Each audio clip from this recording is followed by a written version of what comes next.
વડોદરા નવા ગામ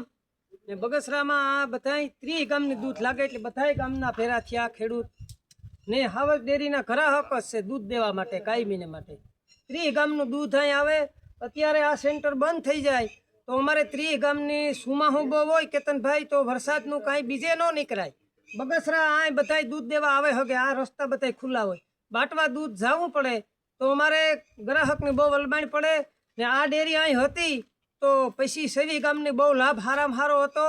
ને અટાણે ગ્રાહકને ને ખેડૂને નભવા માટે દૂધનો જ આધાર છે તમે કોઈ રજૂઆત કરી બંધ ન થાય એ માટે રજૂઆત કરી ઘણા ઠેકાણે પણ સરકાર પણ કોઈ બંધ કરવાનો ઈરાદો ને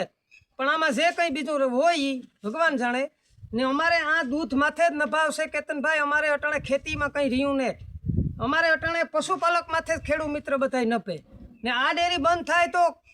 ગ્રાહકની ખેડૂતની પેટમાં સાકું લાગે કેટલા પશુપાલકો નુકસાન થશે આમાં ઝાઝા 30 ગામનું દૂધ આવે એટલે ઝાઝા ખેડૂ આવે જાય ને ઝાઝું ખરાક આવે જાય 5000 ખેડૂત નુકસાની થાય ને જો આ ડેરી હાલતી હતી તો બધાય ખેડૂતની હારામાં હારું હતું નજીક પડે ને અટાણે આ બંધ થઈ જાય તો અટાણે અમારે ખેડૂતની પણ હાથમાં કે પેટમાં સાકું લાગે અમારે દૂધ માથે જ નભાવશે અમારે અટાણે ખેતીમાં કંઈ રહ્યું ને